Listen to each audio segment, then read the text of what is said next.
अस्सलाम वालेकुम। इस वीडियो में मैं आपको कामयाब जवान स्कीम का फॉर्म सबमिट करने का तरीका बताऊंगा। सबसे पहले आप कामयाब जवान स्कीम की वेबसाइट पे जाएंगे, kamyabjawan.gov.pk। यहाँ से आप यूथ एंटरप्रेन्योरशिप स्कीम पे क्लिक करेंगे। यह आपके पास पेज ओपन हो जाएगा। या फिर अगर आपको URL याद ना हो, लिंक याद ना हो, तो आप गूगल सर्च करेंगे कामयाब जवान, वहाँ से आप डायरेक्टली इस वेबसाइट पे आ सकते हैं। यहाँ से आप अप्लाई फॉर लोन पे क्लिक करेंगे और ये फॉर्म एप्लीकेशन आपकी ओपन हो जाएगी। इसमें 9 स्टेप्स हैं और ये सारे आपने फिल करके सबमिट करने हैं। ये पहला स्टेप है, स्टेप ए। इसमें 6 सवाल हैं, जैसे कि आज यू गवर्नमेंट एम्प्लॉई, कि आप सरकारी मुलाजिम हैं, शहरी हैसियत, बैंक का नाम, कि आप मुंतखब शुदा बैंक में मुलाजमत करते हैं, कि आप सियासी शख्सियत हैं, और कारोबार की मौजूदा हैसियत। ये 6 सवाल इस पहले स्टेप में है। आपने टोटल 9 स्टेप फिल करके सबमिट करनी है एप्लीकेशन। मैंने यहाँ पर ओपन करके रखे हुए हैं। अब एक एक स्टेप पे आप नेक्स्ट करते जाएंगे तो ओपन होता जाएगा। मैंने ये सारे स्टेप्स ओपन यहाँ पर करके रखे हुए हैं। पहले स्टेप में आपने ये बताना है कि आप सरकारी मुलाजिम हैं या नहीं। उसके बाद आपने अपनी शहरी हैसियत बतानी है कि आप रेजिडेंट हैं या नॉन रेजिडेंट, यानी पाकिस्तानी शहरी हैं या नहीं। उसके बाद बैंक का नाम, किस बैंक से आपने लोन लेना है। उसके बाद ये आपने बताना है कि क्या इस बैंक में आप काम करते हैं या नहीं। उसके बाद क्या आप सियासी शख्सियत हैं, यानी आप सियासत में हैं या नहीं। इसके बाद बिज़नेस स्टेटस, यानी आपने नया बिज़नेस स्टार्ट करना है, या यानी इस लोन से नया बिज़नेस स्टार्ट करना है या पुराना बिज़नेस एक्सपेंड करना है। इसके बाद स्टेप 2 में एप्लीकेंट्स नेम, यानी दरख्वास्त गुजार का नाम, जो लोन के लिए अप्लाई कर रहा है उसका फुल नेम। उसके बाद जेंडर, मेल या फीमेल। फिर CNIC कार्ड नंबर, यानी कौमी शनाख्ती कार्ड नंबर, यहाँ पे कंफर्म करेंगे वही लिख के। CNIC इशू डेट, यानी ये इस शनाख्ती कार्ड का इजरा कब हुआ था, ये ID कार्ड के ऊपर ही लिखा होता है, वही यहाँ पे कंफर्म करेंगे दोबारा लिख के। उसके बाद तारीख़ पैदाइश शनाख्ती कार्ड के मुताबिक, और यहाँ पे दोबारा आप लिखेंगे। नंबर ऑफ़ डिपेंडेंट्स, यानी कि आपके यानी जो दरख्वास्त गुजार है उसके ज़ेर कफ़ालत कितने अफराद हैं, यहाँ पे आप वो लिख के एंटर करेंगे। मैरिटल स्टेटस, यानी अज़वाजी हैसियत, कि दरख्वास्त गुजार शादीशुदा है या गैर शादीशुदा। इसके बाद दरख्वास्त गुजार के वालिद का नाम या शोहर या सरपरस्त का नाम। उसके बाद वालिद, शोहर या सरपरस्त जिसका भी नाम लिखा है उनका ID कार्ड नंबर। मज़हब, इसके अलावा क्या दरख्वास्त गुजार में कोई माजूरी वगैरह तो नहीं, यस या नो। दरख्वास्त गुजार की मौजूदा आमदनी का ज़रिया, एवरेज यानी आमदन, औसतन माहाना आमदनी। उसके बाद इसके अलावा अगर आपका कोई सोर्स ऑफ इनकम है तो सालाना आमदनी आपकी कितनी है, यहाँ पे आप वो भी लिखेंगे। क्या आपके पास बैंक अकाउंट है, यानी दरख्वास्त गुजार के पास बैंक अकाउंट है, हाँ या ना। उसके बाद वो किस बैंक में है, उसका अकाउंट नंबर ऑप्शनल है, अगर आप अभी चाहें तो दे सकते हैं, नहीं तो बाद में जब आपसे पूछा जाएगा आप तब दे दें, ये आपकी मर्ज़ी है। ज़ाती असासे, आपके ज़ाती असासे कितने हैं। इसके बाद दरख्वास्त गुजार के किसी यूटिलिटी बिल का नंबर, ये 2 चीज़ें ऑप्शनल हैं, यूटिलिटी बिल का नंबर और दरख्वास्त गुजार का कौमी टैक्स नंबर, ये भी ऑप्शनल है। इसके बाद दरख्वास्त गुजार की एक तस्वीर, CNIC यानी ID कार्ड की फ्रंट साइड की तस्वीर और बैक साइड की तस्वीर। यहाँ पर दरख्वास्त गुजार की तालीम, कितनी तालीम है आपकी। इसके बाद आपके पास कोई टेक्निकल या तकनीकी तालीम है या नहीं, उसका आप यहाँ पे एंटर करेंगे कौन सी है। लेट्स से आपने अगर डिप्लोमा किया हुआ है फॉर एग्जांपल IT का, तो यहाँ पे IT डिप्लोमा आप एंटर करेंगे। इसके अलावा क्या आप कारीगर या किसी हुनर में महारत रखते हैं या नहीं, वो यहाँ पे आप लिखेंगे। आप कौन से, अगर किसी हुनर में आपके पास महारत है तो वो आप यहाँ पे एंटर करेंगे। इसके बाद आप अपनी तालीमी डिग्री अपलोड करेंगे यहाँ पे, जो आपकी लेटेस्ट है। फॉर एग्जांपल अगर आपने बीएससी किया हुआ है तो बीएससी की सिर्फ अपलोड करेंगे, अगर आपने एमए किया हुआ है तो सिर्फ एमए, अगर आपने मैट्रिक किया हुआ है तो सिर्फ, यानी जो लेटेस्ट आपकी जो एजुकेशनल डिग्री है वो आप अपलोड करेंगे, उसकी तस्वीर। इसके बाद अगर आपके पास कोई टेक्निकल एजुकेशन है तो उसका सर्टिफिकेट आप यहाँ पे अपलोड करेंगे। इसके बाद फ़नी तालीम का सर्टिफिकेट या कोई मुसावी दस्तावेज़ अपलोड करें, ये भी ऑप्शनल है। इसके बाद आपकी कॉन्टैक्ट डिटेल्स आ जाएंगी, आपका मौजूदा एड्रेस, प्रेजेंट एड्रेस यानी मौजूदा पता, आपका सूबा, ज़िला, तहसील, और उसके बाद आपका परमानेंट एड्रेस यानी मुस्तकिल पता। अगर आपका मौजूदा और मुस्तकिल पता सेम है तो यहाँ पे आप टिक कर देंगे तो ये ऑटोमेटिकली एंटर हो जाएगा। पर मुस्तकिल फिर यही इसी की मुस्तकिल सूबा, ज़िला और तहसील, जिस तरह यहाँ ऊपर एड्रेस लिखा था सेम वैसे ही। अगर आपने अगेन इसको टिक कर दिया, आपका प्रेजेंट यानी मौजूदा पता और मुस्तकिल पता सेम है, फिर आपको ये नीचे वाली डिटेल्स डालने की ज़रूरत नहीं, यहाँ पे टिक करेंगे तो ऑटोमेटिकली आपकी डिटेल्स डाल जाएंगी। आपका घर का फ़ोन नंबर जो जैसे 051 से स्टार्ट होते हैं नंबर, अगर आपका है तो आपका मोबाइल नंबर और मुतबादिल मोबाइल नंबर, यानी अगर इस नंबर पे रब्ता ना हो सके तो फिर किस नंबर पे कॉल करेंगे। इसके बाद क्या जो नंबर आपने यहाँ पे एंटर किया है ये सिम आपके नाम पे है, यस या नो यहाँ पे आप एंटर करेंगे। इसके बाद अगर आपका ईमेल एड्रेस है तो वो भी आप यहाँ पे लिख दें। इसके बाद आपकी रिहाइश क्या कौन सी है, ज़ाती है, फैमिली की है, किराए का मकान है या कंपनी प्रोवाइडेड या इसके अलावा है, वो आप यहाँ पे एंटर करेंगे। इसके बाद कारोबार की मरकज़ी नौइयत यानी ये कौन सी कैटेगरी में आता है, फॉर एग्ज़ाम्पल एग्रीकल्चर में आता है, फार्मिंग, फिशरी वगैरह में, या फिर ट्रेडिंग, डिस्ट्रीब्यूशन, सेल, रिटेल वगैरह में आता है, एजुकेशन, एंटरटेनमेंट वगैरह में आता है, ये आप लिखेंगे। बिज़नेस सेक्टर, उसके बाद जब आप यहाँ पे एक सिलेक्ट करेंगे, फॉर एग्ज़ाम्पल मैं एग्रीकल्चर सेलेक्ट करता हूँ, तो एग्रीकल्चर के सारे सेक्टर्स यहाँ पे आ जाएंगे, उनमें से आपको एक सिलेक्ट करना होगा। मसलन ये phishing and aquaculture, forestry, horticulture, life stock, birds and animal farming, agriculture machinery वगैरह, ये यहाँ पे आ जाएंगे। उसके बाद फिर आप सब सेक्टर सेलेक्ट करेंगे। मसलन मैं यहाँ से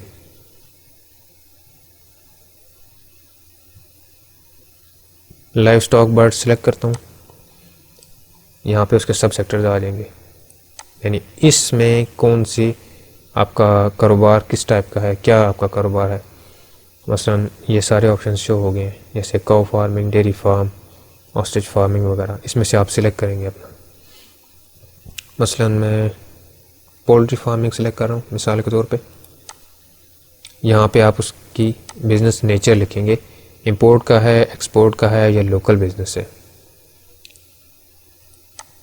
इसके बाद आप बिज़नेस का नाम लिखेंगे और उसकी शॉर्ट सी डिटेल, मसलन मिसाल के तौर पे अगर आप पोल्ट्री फार्मिंग करना चाहते हैं, यहाँ पे उसका नाम लिखते हैं कि हम पोल्ट्री फार्मिंग करना चाहते हैं और उसकी शॉर्ट सी डिटेल्स। मसलन आपका पोल्ट्री फार्म किस तरह का होगा, अंडे आप सेल करेंगे या फॉर एग्ज़ाम्पल आपने मुर्गियाँ सेल करनी है, या आपका लेट्स से फैंसी बर्ड्स का फार्म है, फैंसी मुर्गियों का, उस तरह से एक लाइन में डिटेल छोटी सी कि आपका किस तरह का कारोबार होगा, क्या कारोबार होगा आपका। इसके बाद आपका कारोबारी पता, यानी कहाँ पे आपका ये कारोबार होगा, उसका एड्रेस, यहाँ पे उसी एड्रेस का सूबा, ये ज़िला और ये तहसील। इसके बाद ये कारोबार जो आपका है ये रजिस्टर्ड है या अनरजिस्टर्ड, यहाँ पे आप एंटर करेंगे। उसके बाद कारोबार की किस्म, ये आपका ज़ाती है यानी आप अकेले उसके मालिक हों, या आपका मतलब ज़ाती कारोबार होगा, या आप इसमें एक लिमिटेड कंपनी की शक्ल में होगा, या आपने किसी के साथ पार्टनरशिप की हुई है, ये आप यहाँ पे सिलेक्ट करेंगे ये किस टाइप का कारोबार है। कारोबार से मुंसलिक किसी यूटिलिटी बिल का नंबर, ये भी ऑप्शनल है। इसी तरह से ये कारोबार का कौमी टैक्स नंबर, ये भी ऑप्शनल है। यहाँ पे जितने भी खानों के ऊपर रेड स्टार डाला हुआ है वो सारे लाजमी हैं, और ये जो बीच में है ये ऑप्शनल है, जिनके ऊपर रेड स्टार नहीं डाला हुआ। यहाँ पे आपने लिखना है कि आपके नाम पे कोई गाड़ी तो रजिस्टर्ड है या नहीं, अगर है तो उसकी रजिस्ट्रेशन बुक की तस्वीर। इसके बाद आपकी कर्ज़ की तफसीलात आ जाएंगी। लोन आपने किस टाइप का लेना है, working capital, long term financing या लीज फाइनेंसिंग। इसके बाद कर्ज़ की मद के टीयर 1 में आप 10 लाख तक कर्ज़ा ले सकते हैं, 1 लाख से 10 लाख तक। टीयर 2 में आप 10 लाख से 1 करोड़ तक कर्ज़ा ले सकते हैं, और टीयर 3 में 1 करोड़ से लेके 2.5 करोड़ तक कर्ज़ आप ले सकते हैं। आपने किस रेंज में कर्ज़ लेना है यहाँ पे सिलेक्ट करें। यानी अगर आपने 1 लाख से 10 लाख के दरमियान कर्ज़ लेना है, 1 लाख से 10 लाख तक, तो आप टीयर 1 सिलेक्ट करेंगे, T1। कर्ज़ की मुद्दत कितने साल में आपने अदा करना होगा। यहाँ पे आपने अपने कारोबार की मुतवक्का लागत लिखनी है कि टोटल आपकी कारोबार पर क्या लागत आएगी। उसके बाद आपने कर्ज़ कितना लेना है, यानी जो टोटल लागत आएगी वो यहाँ पे, उसके बाद जो आपने कर्ज़ लेना है वो यहाँ पे लिखेंगे। यहाँ पे यही अमाउंट अल्फाज में आप लिखेंगे। मसलन आपने यहाँ पे 10 लाख लिखना है इस तरह से, तो यहाँ पे ये अल्फाज में 10 लाख आएगा, ये ऑटोमेटिकली आ जाएगा। इसके बाद इक्विटी कंट्रीब्यूशन, यानी नया बिज़नेस अगर आपने सेटअप करना है तो कम से कम टोटल ये जो आपकी कारोबार की मुतवक्का टोटल लागत है उसका कम से कम 10% आपने अपनी ज़ाती दौलत से करना है, और 90% आप कर्ज़ से कर सकते हैं। कम से कम 10% आपने ज़ाती कंट्रीब्यूशन ज़रूर देना है। यहाँ पे आप सिलेक्ट करेंगे कि आप कितना अपने ज़ाती वसाइल से खर्च करेंगे और बाकी जो आप कर्ज़ से करेंगे, यानी अपने ज़ाती जितने वसाइल से जमा आप करेंगे खर्च करेंगे वो ऑप्शन यहाँ पे सिलेक्ट करें। मसलन आपने 20% यानी फ़र्ज़ कर लें आपने 10 लाख में सेटअप होगा आपका कारोबार, और आपने 8 लाख कर्ज़ लेना है, 2 लाख अपने पास से लगाने हैं, तो यहाँ पे आप 20% सेलेक्ट कर देंगे। इक्विटी अमाउंट जो आप ज़ाती वसाइल से, यानी ये जो आपके 20% है जो आप ज़ाती वसाइल से ख़र्च करेंगे उसकी अमाउंट क्या होगी, यहाँ पे आप लिखेंगे। रियायती मुद्दत, रियायती मुद्दत होती है कि आपको कुछ टाइम की रियायत दी जाती है। मसलन मैं आज कर्ज़ लेता हूँ तो ज़ाहिर है मेरा कारोबार एकदम से मुझे आज से इनकम तो नहीं देने लग जाएगा, सेटअप होने में थोड़ा टाइम लगता है। तो रियायती मुद्दत में ये होता है कि इतने टाइम तक आपको कर्ज़ की किस्तें वापस नहीं करनी, इतने टाइम बाद से स्टार्ट करेंगे। फॉर एग्ज़ाम्पल मैं यहाँ पे अगर ये आप 0 मंथ से ले के 12 मंथ यानी 1 साल तक आप रियायती मुद्दत रख सकते हैं। फॉर एग्ज़ाम्पल अगर मैं 6 माह सेलेक्ट करता हूँ तो इसका मतलब है कि पहली किस्त जो है वो मैं 6 माह बाद अदा करूँगा, यानी 6 माह बाद से मैं किस्तें अदा करना शुरू करूँगा। इसके बाद अगला स्टेप, इसमें आपका बिज़नेस प्लान पूरा आपने देना है, यानी आपके बिज़नेस पे माहाना कितना खर्च आता है यहाँ पे आपने वो लिखना है। माहाना अखराजात में आपका ये सारी चीज़ें आ जाती हैं, जैसे कि फ़र्ज़ कर लें पोल्ट्री फार्म है तो इसमें आपका मुर्गियों की फ़ीड होगी, खुराक दवाई हो गई, बिजली का खर्च हो गया, मुलाजिम की तनख्वाह, या रेंट है अगर जगह आपने रेंट वगैरह पे ली हुई है तो रेंट वगैरह हो गया, एंड सो ऑन। यानी माहाना हर माह क्या ख़र्चा आएगा आपका बिज़नेस पे वो आपने यहाँ पे लिखना है। इसके बाद एस्टिमेटेड इनिशियल सेटअप कॉस्ट, यानी कि ये तो आपका माहाना ख़र्चा है ना जो हर महीने आपका आएगा, ये इनिशियल कॉस्ट है कि आपने फ़र्स्ट टाइम पे स्टार्ट करते वक्त कितना लगाना है। मसलन पोल्ट्री फार्म की मिसाल ले लें, शुरू में आपने फार्म की ज़मीन ख़रीदनी होती है, फार्म सेटअप करना होता है, इसके बाद मशीनरी इक्विपमेंट ख़रीदना होता है, नेस्ट ख़रीदने होते हैं, चूज़े ख़रीदने होते हैं, और इसके अलावा मुख्तलिफ़ इस तरह की चीज़ें, उससे रिलेटेड चीज़ें, यानी जो शुरू में आपने लगाना होता है, ख़र्चा करना होता है। यहाँ पे वो जो हर महीने आपका आएगा ख़र्चा, मसलन मुर्गियों की खुराक वगैरह, और यहाँ पे जो आप फर्स्ट टाइम में शुरू में सेटअप करते हुए लगाएंगे, या मसलन आप बिज़नेस एक्सपेंड कर रहे हैं, फॉर एग्ज़ाम्पल आपकी कोई शॉप है, दुकान है, यूटिलिटी स्टोर है फॉर एग्ज़ाम्पल, तो आप उसको एक्सपेंड करते हुए जो नया सामान लाएंगे वो आपकी फ़र्स्ट टाइम इनिशियल जो है अखराजात होंगे, ये वो यहाँ पे आएंगे। ये आपके अगेन ये माहाना हर महीने जो आपका खर्चा आएगा, और ये ऑप्शन जो आप शुरू में लगाएंगे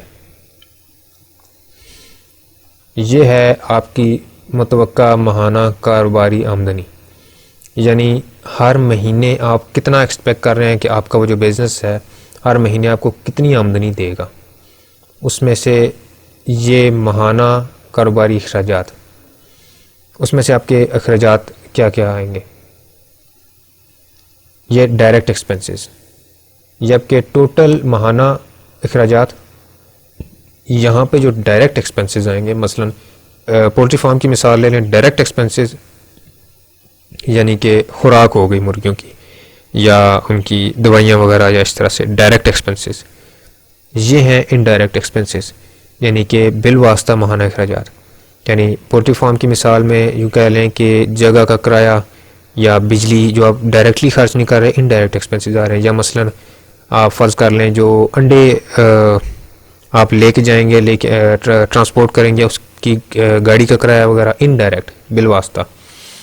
या दुकान की मिसाल में ये आपके यानी माहाना जो आप सामान ख़रीद के लाएंगे वो, और यहाँ पे आप लिख देंगे मिसाल के तौर पे बिजली का ख़र्चा या जगह का किराया वगैरह एंड सो ऑन। ये आपके डायरेक्ट एक्सपेंसेस, ये इनडायरेक्ट एक्सपेंसेस माहाना। इसके बाद अगर आप अपने इस बिज़नेस में मुलाजिमीन रख रहे हैं, यानी मसलन पोल्ट्री फार्म में मुलाजिम की ज़रूरत पड़ती है जो उन्हें फ़ीड डालेगा, मुर्गी का ख्याल रखेगा या उनके एंड सो ऑन। ये मुलाजिमीन अगर आप रख रहे हैं तो आप यहाँ पे लिखेंगे कि कितने मुलाजिमीन, मसलन फ़र्ज़ कर लें 2 लिखने हैं, 2 मुलाजिम होंगे तो यहाँ पे आप 2 लिख देंगे। उन मुलाजिमीन का या आपका मुतल्लिका तजर्बा अगर ज़रूरत उनका तजर्बा कितना है वो यहाँ पे आप लिखेंगे। इसके बाद एक्सपीरियंस सर्टिफिकेट्स अगर हैं तो, या कोई और डॉक्यूमेंट मुतल्लिका अगर हैं तो वो यहाँ पे आप अपलोड कर देंगे। ये दोनों ऑप्शनल हैं। इसके बाद आपका बिज़नेस प्लान आ गया। ये ऑप्शन जो आपका है, ये वाला ऑप्शन पूरा, ये सिर्फ तब शो होगा जब अगर आपने टीयर 2 या 3 में कर्ज लिया है। मैं दोबारा आपको दिखा देता हूँ।